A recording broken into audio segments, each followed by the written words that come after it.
One book, one idea, 4,000 Weeks by Oliver Burkeman. And one of the most interesting ideas in the book is that the biggest problem with time isn't that we don't manage it well enough. It's that we keep believing we'll eventually have enough of it. Welcome to Book Labyrinth, where we unravel the stories behind the pages. The book completely challenged the way I think about productivity. I used to believe that if I found the perfect system, organized my calendar better, or became just a little more disciplined, I'd finally get everything done. But Burkeman argues that's an impossible goal because our lives are finite. Even if we live to 80, we only get about 4,000 weeks, and no amount of optimization can change that. Instead of trying to squeeze more into every day, he suggests accepting that we'll never do everything, and that real freedom comes from choosing what truly deserves our attention.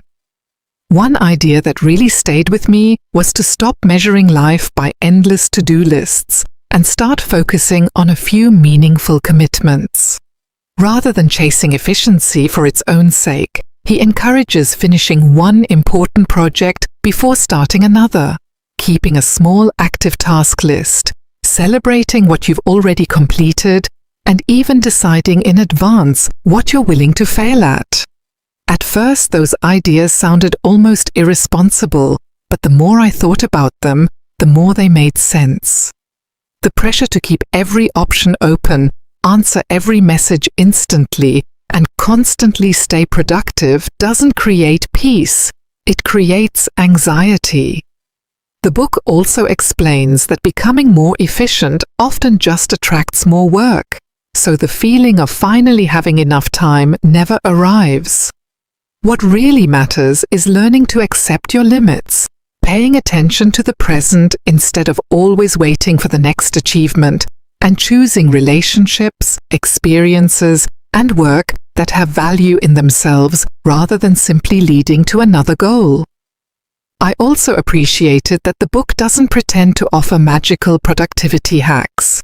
It's more philosophical than practical, and while some ideas repeat, the central message is surprisingly liberating.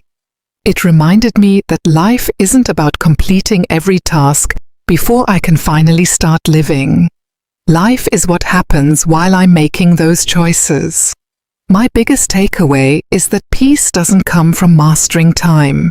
It comes from accepting that time is limited and using it intentionally on the things that genuinely matter today.